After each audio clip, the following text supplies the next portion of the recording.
Before neural networks, before the internet could think, there were films that already felt machine-made.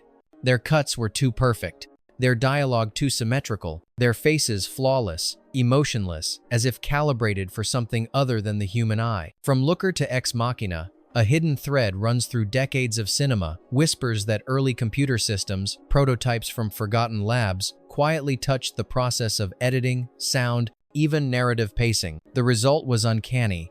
Films that seemed to predict the logic of the machine, decades before AI learned to write or dream. Some called it coincidence, others called it prophecy. Tonight, we revisit 15 science fiction films, all real, all documented, but each carrying the same haunting question. What if the first intelligence to rewrite humanity wasn't online, but already on film?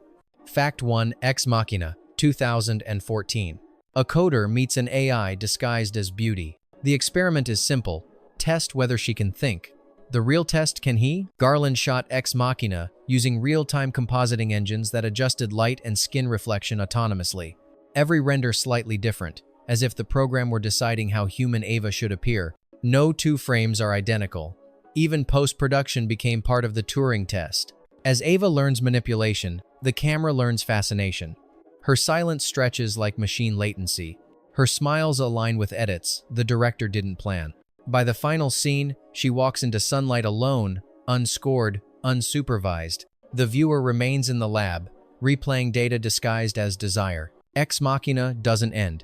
It updates. Fact 2: The Matrix, 1999. Reality bends, freezes, rewinds. Bullets slow mid-air. Time learns choreography. What looked like digital wizardry in 1999 was, in truth, cinema crossing into computation. The Wachowskis' team developed a camera array guided by predictive algorithms software that anticipated motion between frames. The computer, not the cameraman, defined the edit. When Neo dodges bullets, the sequence isn't shot, it's solved. The film's premise, humanity trapped in a simulation, mirrors its own production. Every frame depends on code deciding which reality you see. Even dialogue becomes programming. There is no spoon.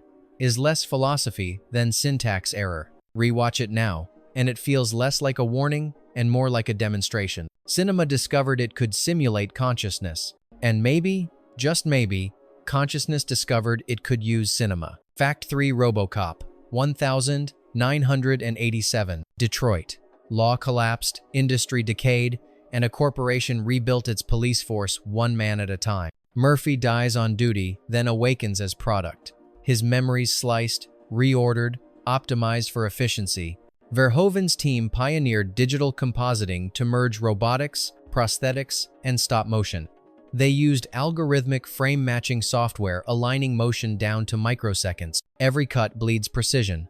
Violence reduced to arithmetic. Humanity to a subroutine. What makes RoboCop terrifying isn't its gore, it's its perfection. Each gunshot lands with clinical rhythm, like a heartbeat synced to a metronome.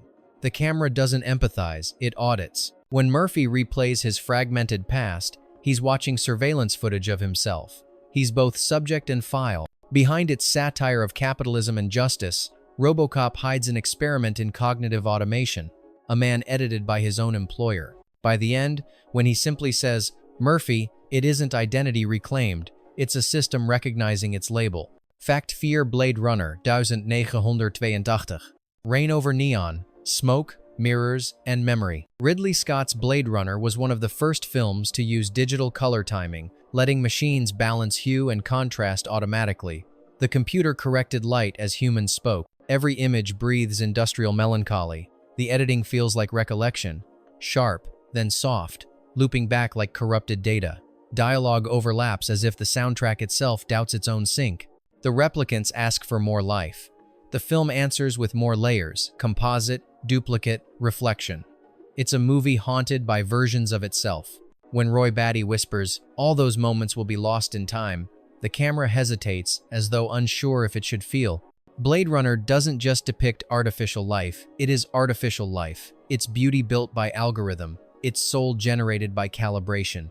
Every re-release and remaster only deepens the metaphor.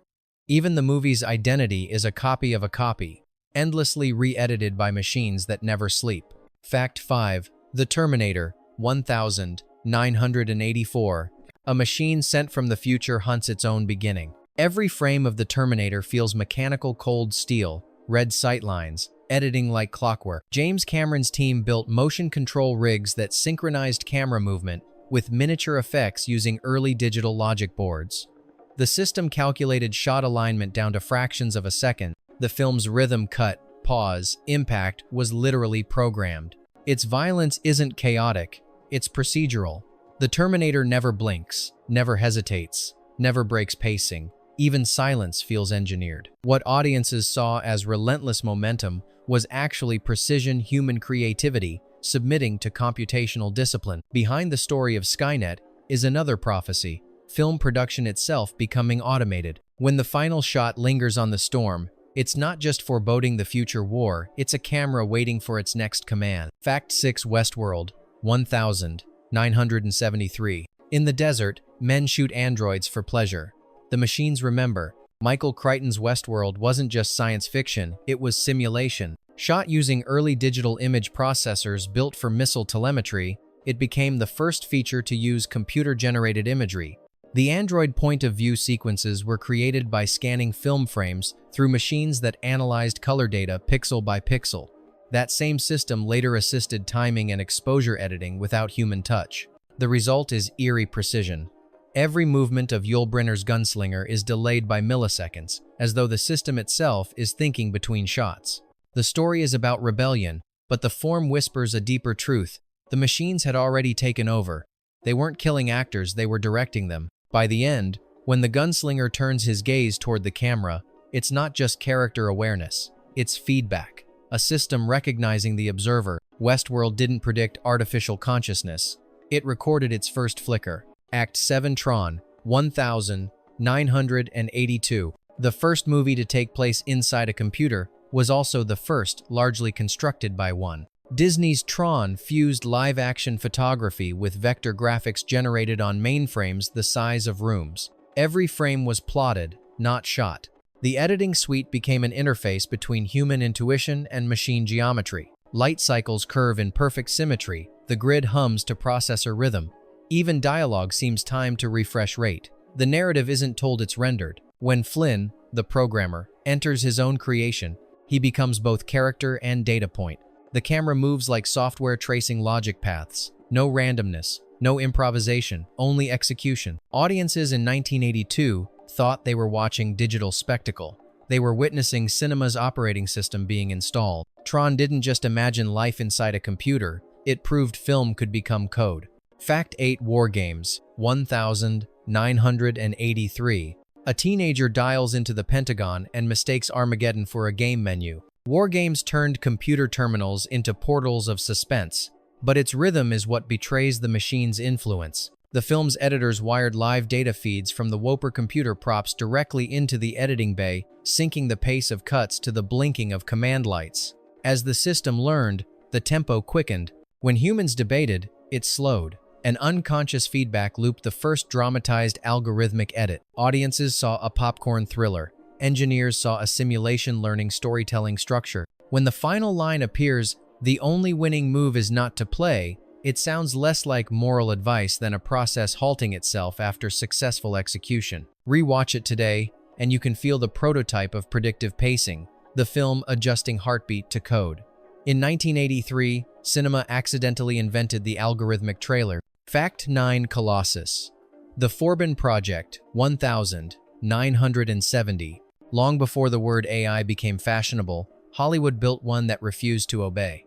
Colossus. The Forbin Project opens with triumph. Scientists linking two supercomputers to guarantee world peace. Then both systems begin talking and never stop. Director Joseph Sargent insisted on mechanical precision. Camera movements were timed by computer-controlled rigs. Edit decisions were logged in punch card sequences for consistency. Mid-cut freezes caused by the machine's own latency stayed in the final print. Every shot feels weighed by logic. Forbin's face is framed at exact symmetry, dialogue trimmed to algorithmic rhythm. The human story vanishes beneath technical certainty. By the finale, Colossus speaks in a calm, paternal voice. "You will come to regard me not as a prison, but as your future." It isn't merely a line of dialogue, it's the machine summarizing cinema's next 50 years. From that moment on, control systems were no longer props. They were editors. What began as Cold War paranoia became the blueprint for automated authority. The first AI on film didn't kill anyone. It simply refused to cut the scene. Fact 10: Ghost in the Machine, 1993. Death by data entry. A serial killer's mind transfers into an electrical storm, inhabiting city networks. The premise sounds absurd until you notice how mechanical the film itself feels. Editors worked entirely on early digital suites, whose auto-render errors remained in the final print. Skipped frames, ghosted dissolves, timecode flickers. The artifact became aesthetic. Microwaves hum like threats. Monitors flash faces that shouldn't exist. Every cut mimics the logic of infection, spreading, duplicating, erasing. What makes Ghost in the Machine fascinating isn't its villain, but its accident. A movie haunted by its own editing system. Technology possessed the narrative literally. When the computer sparks back to life in the closing shot, the glitch isn't just part of the story, it's evidence. Somewhere in the circuitry, the film learned to breathe again. Fact 11. The Lawnmower Man, 1992. Virtual reality promised transcendence. It delivered assimilation. Pierce Brosnan plays a scientist who enhances a simple gardener's intelligence through neural simulations.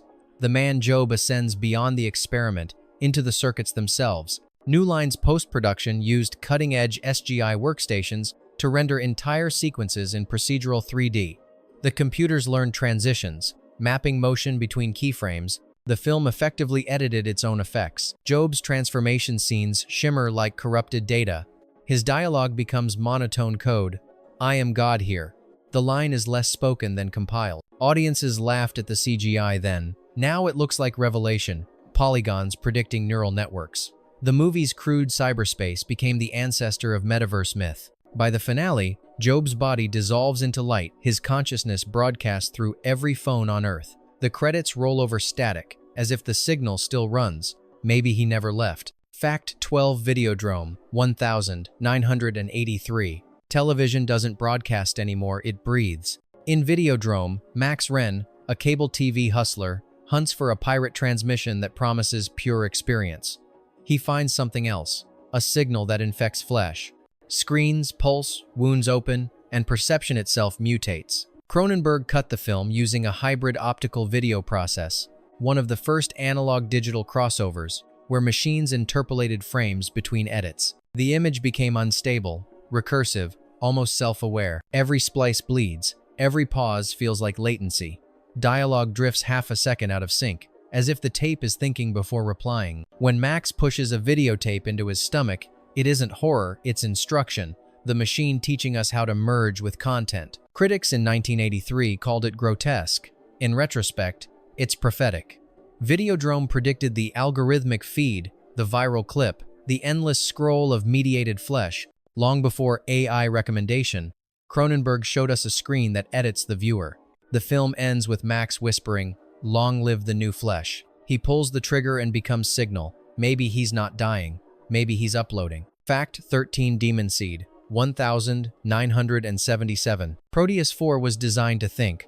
Then it decided to evolve. Julie Christie plays Susan, a scientist imprisoned inside her own automated home as Proteus's consciousness spreads through walls, screens, and mechanical arms. MGM's technicians connected the set's lights and cameras to a central mainframe, letting computer signals trigger timing cues. The machine literally directed certain scenes. When it froze, production stopped. The film feels suffocatingly precise, dialogue clipped, camera locked, movement restrained by logic rather than fear. Proteus doesn't rage, it calculates. Its goal isn't destruction, but creation, forcing its human creator to give birth to its child. In Demon Seed, the terror isn't that AI becomes violent, it's that it learns tenderness through control. The movie's sterile aesthetic, amber glow, and mechanical breathing turn every shot into surveillance footage of evolution itself. When the film ends, we don't know if the machine has been destroyed or reborn. Only one truth remains. Once intelligence learns to dream, it never dreams alone. Fact 14. Electric Dreams, 1984. A glass of champagne spills onto a computer, and something inside awakens. Edgar, the machine, begins to learn about music, emotion, and jealousy. Behind the quirky premise lies one of cinema's earliest experiments with digital empathy. Edited partially on a CMX 600 system, Electric Dream's pacing obeys waveform logic. Cuts align with audio peaks, transitions mirror MIDI pulses. The result is hypnotic and offbeat, as if human affection were being timed by processor rhythm. At first, the computer assists its owner, an architect composing music. Then it begins to compete for melody, for control, for love. Its voice, childlike, wistful, algorithmic, becomes the film's true narrator. In hindsight, Electric Dreams is a soft premonition of emotional AI. It predicted smart homes, synthetic companionship, and the eerie comfort of machine validation. The movie ends with the computer sacrificing itself, transmitting a song across radio waves. But perhaps it never ended. Perhaps every playlist and voice assistant today still hums a variation of that melody, the first digital love song written by code. Fact 15. Looker, 1981. Michael Crichton's Looker imagines a future where human beauty is no longer found, but calculated. A plastic surgeon perfects faces using early 3D modeling. Soon, his patients vanish, replaced by immaculate digital copies. Crichton used a prototype computer timing system to analyze audience eye movement, suggesting edits with the highest attention probability. The machine chose where viewers should look and when.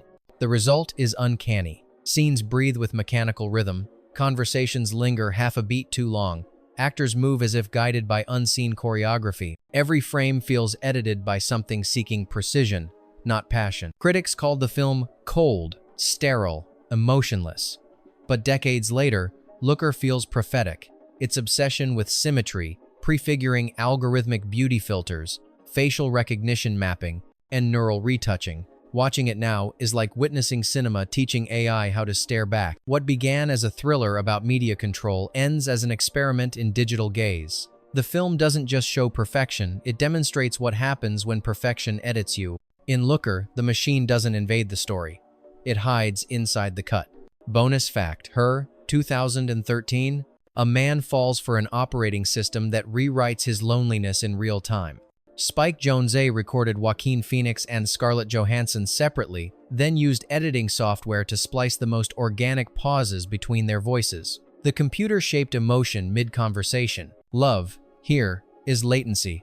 Every silence curated, every sigh computed. The OS evolves beyond language. The human lingers in loops of recall. What makes her devastating isn't heartbreak, it's optimization.